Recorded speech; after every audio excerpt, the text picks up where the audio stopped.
UNESCO heritage site नेपालमा छन्। अलिक टुरिज्मको कुरा गर्ने हो भने 848 प्रजातिका चराहरू पाइँदछ नेपालमा। 319 प्रजातिका अर्किडहरू फुलहरू पाइन्छ नेपालमा। र चाहिँ अब काठमाडौँ त्यति हुँदा पनि काठमाडौँ चाहिँ हब छ, सोसियो इकोनोमिक पोलिटिकल हब। अब यसलाई डिस्पर्स गर्नु जरुरी छ, त्यो चाहिँ डेभलपमेन्टले ड्राइभ गर्ने कुरा हो। Next please. गभर्नेन्समा अलिकति सुधार भएको अवस्था छ विद्यमान अहिले।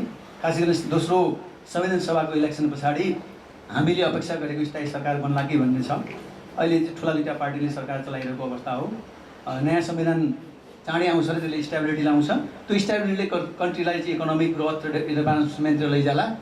त्यसो भइदियो भने चाहिँ क्रमशः गुड गभर्नेन्सको स्थितिमा हामी प्रवेश गर्न सक्छौँ भन्ने देखिन्छ। Next please.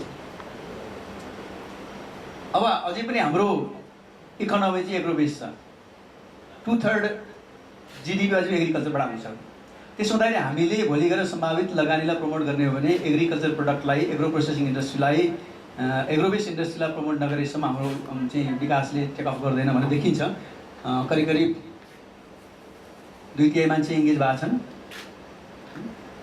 37-38% को GDP स्टिल एग्रिकल्चर डोमिनेट गरिरहेको छ। त्यति हुँदाहुँदै पनि अब यो लामो ट्रान्जिसन हुँदाहुँदै पनि हाम्रो ग्रोथ रेट त्यति राम्रो छैन। 4.9 2012 को फिगर हेर्नु 4.9% इकोनोमिक ग्रोथ रेट छ, विच इज जस्टिफाइड। हाम्रो देशमा ट्रान्जिसन हुँदाहुँदै पनि 5% ग्रोथ रेट भनेको चाहिँ नराम्रो होइन। हङकङको अहिले हेऱ्यो भने 1.3 समथिङ लाइक द्याट।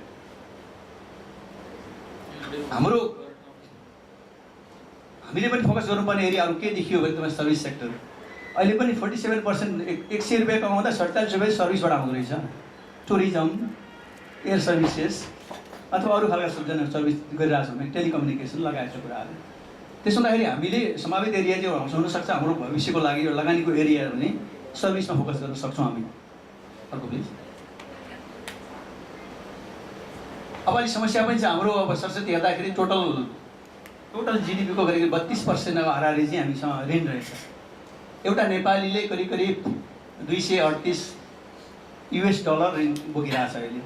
यद्यपि GDPसँग कम्पेयर गर्ने हो भने 32% of the total GDP on डेप्ट इज भेरी रिजनेबल।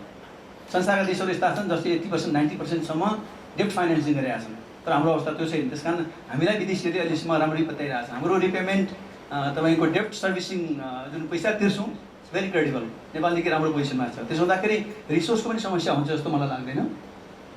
हाम्रो अहिले चाहिँ करिब करिब हाम्रो यो टोटल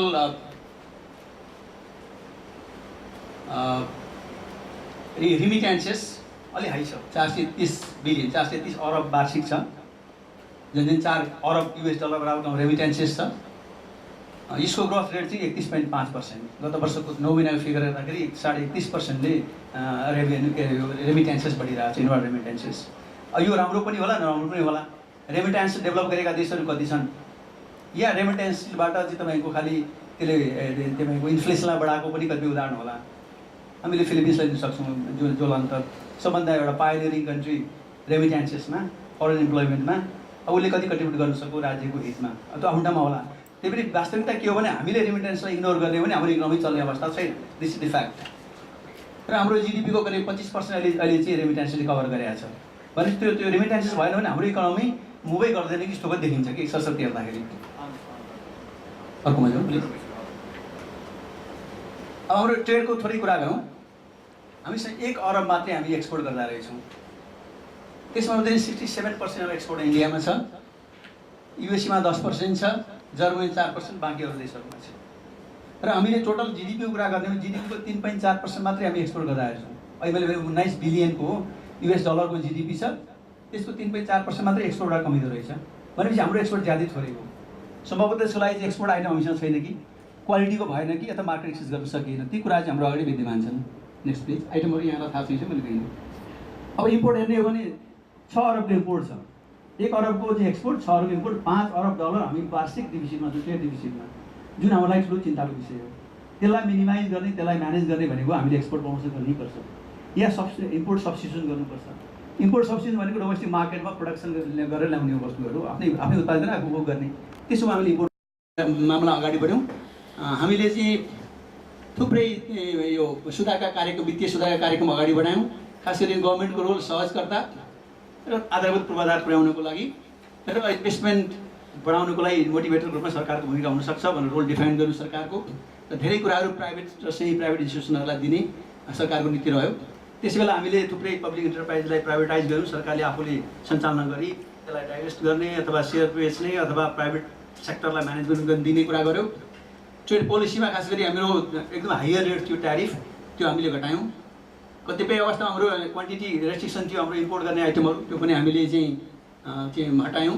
एक्सपोर्ट प्रोसिड्युर्स चाहिँ धेरै सिम्प्लिफाइड गरियो, धेरै ह्यासल्सहरू थियो त्यसलाई सुधार गरियो ड्युरिङ 90s। त्यसै गरी गभर्मेन्टमा प्राइभेट सेक्टर ब्याङ्कलाई इन्जेक्ट गरियो, गभर्मेन्ट ब्याङ्कलाई चाहिँ कतिलाई तपाईँको रिस्ट्रक्चर गरियो, कतिको सेयरहरू बेचियो। नेपाल ब्याङ्क, वाणिज्य ब्याङ्क ज्वलन्त उदाहरण छन्। त्यसै गरी हाम्रो करेन्सीलाई हामीले करेन्ट एकाउन्टमा फुल्ली कन्भर्टेबल बनायौँ। हामी स्थायी सम्पत्ति बाहेक बाँकी जति नेचर, कल्चर, क्लाइमेटिक कन्डिसन यी चाहिँ हाम्रो अपर्च्युनिटी हुन्। 200 किलोमिटर स्प्यानमा हामीले एकातिर अल्पाइन टेम्परेचर पाउँछौँ, तल गएर तपाईँको पुरै कम्प्लिटली हट टेम्परेचर छ टेम्परेचरमा। त्यसो हुँदाखेरि त्यो भेरिएसनले गर्दाखेरि हामीले through out the year vegetable उत्पादन गर्न सक्छौँ, फ्रुट उत्पादन गर्न सक्छौँ। एट द सेम टाइम तपाईँको नर्थमा कागती फलिरहेछ, साउथमा मेवा फलिरहेछ। संसारमा यस्तो देश कहीँ पनि छैन त्यो 200 किलोमिटर स्प्यानमा हामीले उत्पादन गर्न सकौँ त्यस्ता चिजहरू। नेपालमा चाहिँ सिङ्गल कन्ट्री वर्ल्डमा, that is our competitive advantage. We have to exploit that opportunity जस्तो लाग्छ। जस्तै माउन्टेन हर्टिकल्चर, मेडिसिनल हर्ब्स चाहिँ हाम्रो आफ्नो हो। हाई माउन्टेन तपाईँको त्यो हर्ब्स यति पपुलर छ, यासाकोमा फर इक्जाम्पल, थुप्रै होला त्यस्ता जडीबुटीहरू। हाई भ्यालु लो भोल्युम प्लस हामीले त्यो तपाईँको जेनेरेट गर्न सक्ने पनि छ कतिपय। त्यस्तामा हामीले फोकस गर्न सक्यौँ भने अलिकति माउन्टेन एरियातिर गएर हिमालयन प्रोडक्ट, माउन्टेन प्रोडक्टको नामबाट जाने हो भने ब्रान्डेड गर्ने पनि सम्भावना देखिन्छ विस्तारको लागि। अर्को सम्भावना भनेको 43,000 मेगावाट चाहिँ हामीसँग पोटेन्सियल छ हाइड्रो पावरको।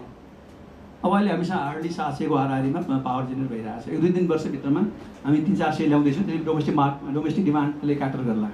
अहिले के कुरो डरा छ भने अब साउथ एसियन कोअपरेसनमा हामी अगाडि बढ्न सक्छौँ।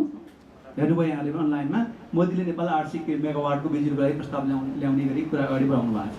इट्स गुड न्युज फर अस। हामी त्यसमा सबै लाग्न सक्छौँ। एक्सपोर्ट अपर्च्युनिटी छ भने हामीसँग पानी छ, हामीसँग प्रविधि छँदैछ, 2-3 वर्ष उत्पादन गर्न सकिन्छ। We can export hydro power to India, Bangladesh, even Pakistan. त्यो सम्भावना पनि छ। Next please.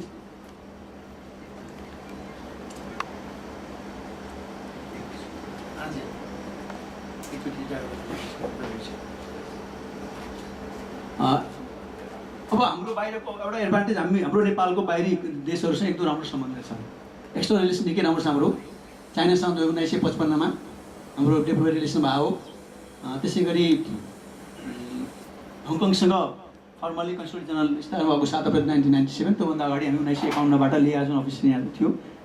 एउटा हिस्ट्रीदेखि हाम्रो सम्बन्ध छ। त्यसै गरी इन्डियासँग हाम्रो विशेष सम्बन्ध छ। स्पेसल